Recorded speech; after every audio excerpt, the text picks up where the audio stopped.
हमसे विवाह होगा तो हमको दास और दासी बनकर के रहना पड़ेगा, जीवन भर जूठा बर्तन धोना पड़ेगा और सेवा करना पड़ेगा। तो निर्णय करो आपको बनना क्या है, रानी बनना है या दासी बनना है। तो सुपने का ये भी ठीक बात है। तो फिर भगवान राम के पास में आए, बोले देखो मैं आपसे विवाह करना चाहती हूँ आपके भाई से, आपके भाई तो दास है।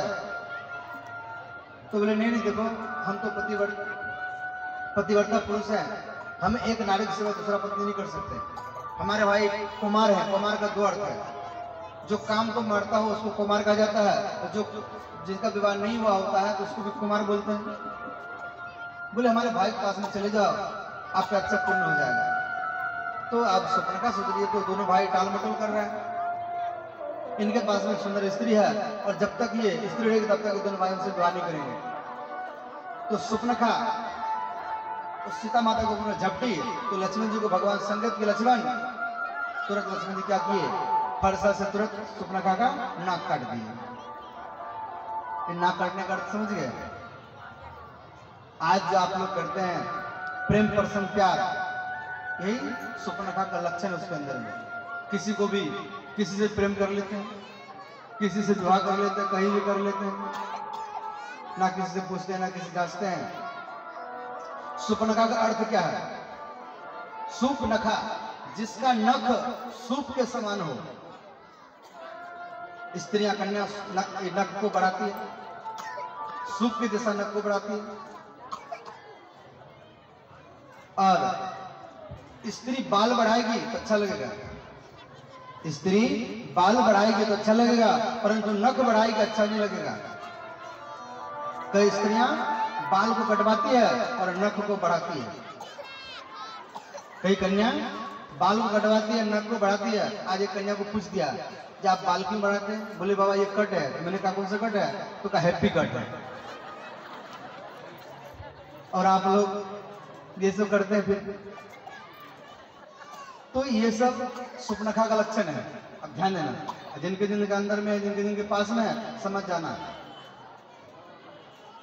तो कहने का अर्थ है जिसका नख सूप के समान हो, जो स्त्री बाल को कटवाती है और नख को बढ़ाती है, उसको सुपनखाई कहा जाता है।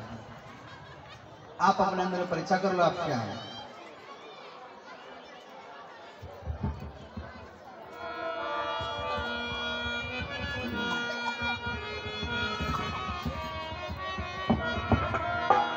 तुम समान नहीं,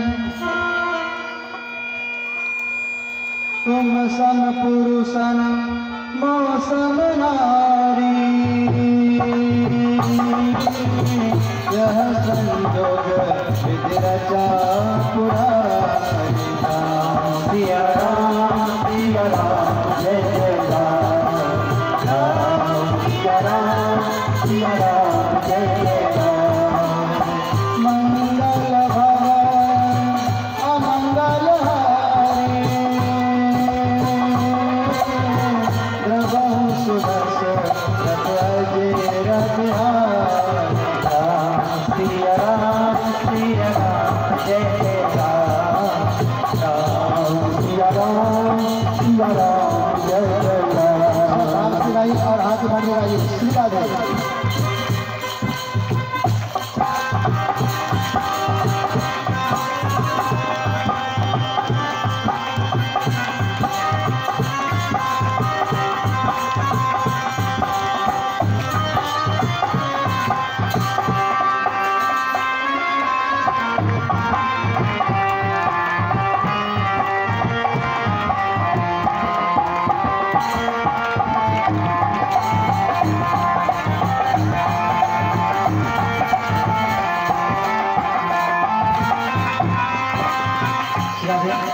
अब यहाँ भगवान श्री कृष्ण वहां से आगे बढ़े तो व्यापारियों के बाजार में गए। तो व्यापारियों से बलराम श्री कृष्ण का पूजन करके तरह तरह के व्यापार बैठ के, उसके बाद में धनुष का स्थान पहुँच के रंगशाला में पहुँच गए। और एक महावत उसमें मदरा पिला करके रखा हुआ था कंस ने भगवान श्री कृष्ण को मारने के लिए। तब भगवान महावत को कहा, वो महावत हमें रास्ता दे दो। तो अंतिम में रास्ता नहीं दिया, तो हाथी को भगवान श्री कृष्ण खेल खेल में मार डाला। 10,000 बल रखने वाले हाथी को मार दिया। और अंतिम में वहां भगवान श्री जब पहुंचे तो सबको अलग अलग नजर आया। कामी न्यारो काम संतन विचारो राम, योगी योग ध्यान सिद्ध सिद्धन विषेखे, दुर्जन को सार्दुल नलन को वृस्तुल, शत्रुन को सूर प्रजापति पेखे, घन घटा मोरन को चंद्रमा चकोरन को, भरमर को कंज मंजू मकरंद लेखे, कंस जाने कालवाल बाल बाल जाने सखा, एक नंदलाल ही अनेक रूप देखे। भगवान श्री कृष्ण के यहाँ पर अलग अलग रूप सबको दिखाई दे रहा है। और रामचरितमानस में जाकी रही भावना जैसी, पर वो मूर्खता नहीं देखी जैसी। जिनके अंदर जैसा भावना होता है ऐसा ही भगवान उसको दिखाई देता है। अब उसके बाद यहाँ चारों ने कहा, बलराम श्री कृष्ण हमारा राजा आपका कौशल को देख करके यहाँ कुश्ती लड़ने के लिए बुलाया है, और आप कुश्ती लड़ो और हमारे राजा को प्रसन्न करो। तो भगवान ने कहा, देखो कुश्ती जो होता है समान व्यक्तियों के साथ मिलता है, और हम समान बालकों के साथ कुश्ती लड़ेंगे।